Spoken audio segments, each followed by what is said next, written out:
spécial de l'association des avocats. La réunion s'est tenue avec plus de 100 membres qui sont venus aujourd'hui. Et plusieurs intervenants ont pris la parole. Il y a eu pas moins de 11 intervenants pendant la séance. Le council va passer en revue tout ce qui a été dit et à partir de là, on va faire des recommandations aux autorités concernées. Il est aussi important de souligner que le ministre Bada a été invité par le Bar Council à venir faire sa présentation sur ses projets de loi le 18 novembre à 2 heures, ici même. D'ailleurs, les membres sont tous invités à venir et ils pourront, après sa présentation, avoir un Q&A, un Questions and Answer Time. Donc, à la suite de cet exercice, on aura exactement le même panel de modérateurs, le même panel de rapporteurs. On va soumettre donc le rapport détaillé des rapporteurs avec toutes les recommandations qui auront été faites, qui ont été entérinées par le barreau.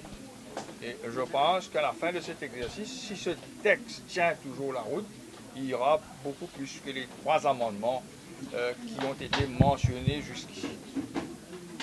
Nous avons aussi obtenu de nos membres, avant la réunion d'aujourd'hui, pas mal de propositions, de commentaires de certains de nos membres que nous allons compiler et qui seront donc insérés dans le rapport qui sera soumis au Council et à l'Attorney General, afin de leur donner le temps nécessaire de revoir les textes, c'est-à-dire le texte constitutionnel, le texte concernant le projet de loi de GGIR et aussi le texte de loi qui concerne l'amendement de l'asset recovery. Et là, une observation, et là, un commentaire qui fait au niveau constitutionnel. Et deuxième type d'observation, proposition, c'est au niveau texte de loi même, GGIR. Et troisième type de proposition concernant une proposition d'amendement, le asset recovery. Alors, il y a plusieurs écoles de pensée qui peuvent exprimer là. Et on peut dire pas nécessairement dans ce texte. Moi, plutôt dans l'école de pensée, je ne peux pas trouver qu'il y a dans ce texte-là. Je ne peux pas trouver ça une urgence. Si bizarre, comme un nouveau concept de UWO, qui est un evolving concept, dans beaucoup de juridictions, on pense qu'il y a mettre dans un autre format. Dans un format pénal, et non pas civil. On pense sinon adopter les tels qui étaient, il n'est pas pour qu'on m'appliquer. Est-ce que il y a plus de réserves que de feux verts par rapport à la loi? Il y a beaucoup plus de réserves. Beaucoup plus de réserves. Et puis, si tu as un cas, il y a un seul pays au monde qui finit d'adopter sa qualité règlement-là avec effet rétroactif. Dans les Philippines. Côté positif de la chose, le ministre qui promouvoit ce texte-là, il dit que le débat là, le débat n'est pas clos. C'est ça la radio la dernière fois. Donc, il est ouvert à toutes les propositions. Il n'est pas possible qu'il m'ait accepté en tant que président du barreau que le ministre sortit d'émission lundi. D'accord?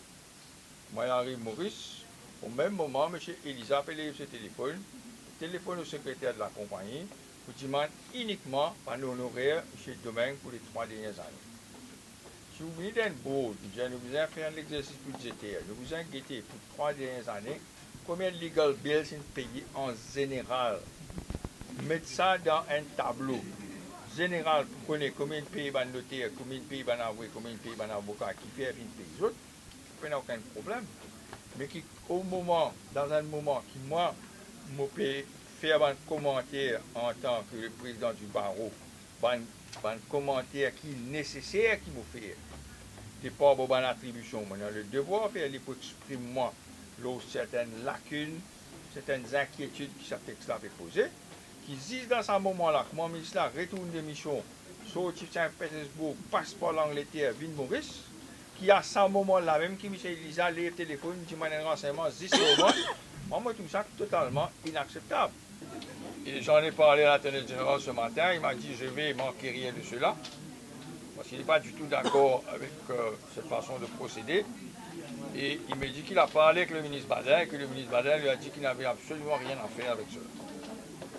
Donc à ce point de vue, tout est rentré dans l'ordre au niveau des autorités, mais la question reste tout de même en suspens en ce qui concerne les motivations de M. Elisa.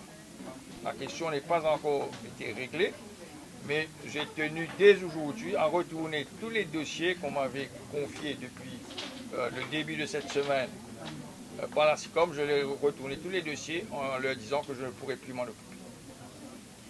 Suite à cet incident malencontreux, qui, contrairement à ce qui a pu être dit précédemment, n'est pas de nature personnelle, mais une question de principe. Parce que si je laisse faire ce genre de choses et qu'on le fait à l'encontre du président du barreau, que ne ferait-on pas aux autres membres du barreau? Donc moi je le fais au nom du barreau, afin de préserver l'indépendance, l'intégrité et la bonne réputation du barreau. Mais dedans, qui s'en a fait perdre? Pas moi qui vais perdre. Si comme qui vais perdre, si comme je vais perdre un legal advisor, je ne vais pas pour continuer à assurer la représentation légale d'un client qui est indirecteur et demande une information au mois de mois. Je ne suis pas d'accord avec ça. Je ne suis pas aucun avocat qui se respecte, aucun membre du barreau, inclus Rochi Badin, inclus l'intendant général, capable d'accepter ces qualités d'affaires. Je ne vais pas dire la parole du ministre, il peut dire qu'il peut rien pour faire là-dedans. C'est M. Elisa qui vient prendre souvent une responsabilité et moi espérer l'autorité pour prendre l'action nécessaire. M. Badin, la prochaine ministre qui peut faire un palabre tout ça, est-ce que pour l'instant tout le monde... Je ne vais pas finir même lire ce qu'il dit, je ne sais pas si je peux faire palabre, je ne peux pas faire aucun palabre. Si vous considérez qu'il peut faire référence avec Elisa comme une palabre, ce n'est pas du tout le cas. C'est un fait avéré.